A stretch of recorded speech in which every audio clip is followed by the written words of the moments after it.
حالہ نے ہیر کی تلاش میں بھانت بھانت کی لڑکیاں دیکھیں، خوب جوتیاں چڑھائیں، پیروں میں ورم آ گیا، کمر تہتہ ہو گئی، لیکن کوئی لڑکی ان کی نگاہوں میں نہ جچی۔ کوئی چھوٹی ہوتی، کوئی موٹی، کسی کا قد آسمان سے باتیں کرتا ہوا، کوئی سوکھی شاخ کی طرح دبلی پتلی، کوئی مٹیالے رنگ کی تو کوئی شلجم کی طرح پھیکی۔ گلی محلہ، آس پڑوس، خاندان بھر کی سب لڑکیاں دیکھ بھال لی، لیکن کوئی ان کے نبیل کے ساتھ نہ جچی۔ ان کا نبیل تھا بھی تو لاکھوں میں ایک، سمارٹ، خوش شکل، اعلیٰ تعلیم یافتہ، بس ذرا غیر مستقبل مزاج تھا۔ ایک نوکری کو لات مارتا، دوسری کو گلے لگا لیتا، پھر کچھ دن بعد دوسری سے بھی اکتا جاتا اور تیسری کی تلاش میں نکل کھڑا ہوتا۔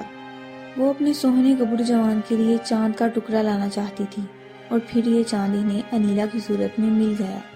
انیلا ان کے دور پڑے کے چچا کی پوتی تھی، 2 بھائیوں کی اکلوتی بہن، شکل و صورت اور تعلیم میں خاندان بھر کی لڑکیوں سے یکتا۔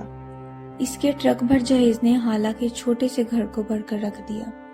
شادی کے چند دن تو وہی روایتیں تھیں، دعوتیں، گھومنا پھرنا، سیر سپاٹے۔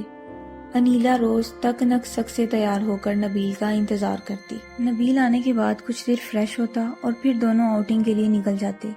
رات گئے جب ان کی واپسی ہوتی تو حالہ کے خراٹے گونج رہے ہوتے۔ انیلا گھریلو کام کاج میں کم ہی دلچسپی لیتی، خالہ کوئی کام کہہ دیتی تو مارے بہندے کر دیتی، خود سے کسی کام میں ہاتھ نہ ڈالتی۔ انہیں اب اس کی حرکتیں کھٹکنے لگیں۔ ابھی کل کی بات ہے جب انیلا اور نبیل باہر جانے کے لیے انہیں خدا حافظ کہنے آئے تو وہ بول پڑی، اے بہو اب گھریلو کام کاج میں بھی دلچسپی لو، یہ کیا ہر وقت بن ٹھن کر میاں کے ساتھ سیر سپاٹوں پر نکل جاتی ہو۔ نبیل تو چپ کا چپ ہی رہا، جبکہ انیلا بیگم کے منہ کے زاویے بگڑ گئے، پیر پٹکتی ہوئی کمرے میں آ گئی، رات کے کھانے کا بھی مکمل بائیکاٹ کر دیا، لیکن آخر کب تک بھوک ہڑتال کرتی۔ رات کو بھوک کے مارے پیٹ میں مرور اٹھنے لگے۔ صبح منہ پھلائے ناشتے کی میز پر حاضر تھی۔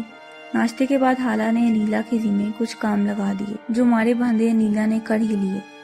دوپہر کو ایسی گہری نیند سوئی کہ حالہ کمرے کا دروازہ کھٹکا کھٹکا کر تھک گئیں۔ رات کو نبیل کے آنے پر ہی دروازہ کھلا۔ کچھ دنوں تو حالہ نے انیلا کی حرکتیں برداشت کی، پھر ان کے صبر کا پیمانہ لبریز ہو گیا۔ انہوں نے انیلا کو کام چوری اور کاہلی کے تانے دینا شروع کر دیے۔ انیلا بیگم کے سر پر لگی، پیروں پر بجی۔ اب انہوں نے بھی حالہ کو دو بدو جواب دینا شروع کر دیے۔ اب حالہ کے چھوٹے سے فلیٹ میں وہ مار کھائی ہوئی کہ الامان الحفیظ۔ آس پڑوس کے لوگ بھی ان لڑائیوں میں دلچسپی لینے لگے۔ دائیں طرف والی شبنم تو باقاعدہ لڑائیوں کا انتظار کرتی، جس دن لڑائی نہ ہوتی وہ تانگ چانگ میں لگ جاتی کہ خیر تو ہے، ساس بہو کی طبیعت تو ٹھیک ہے۔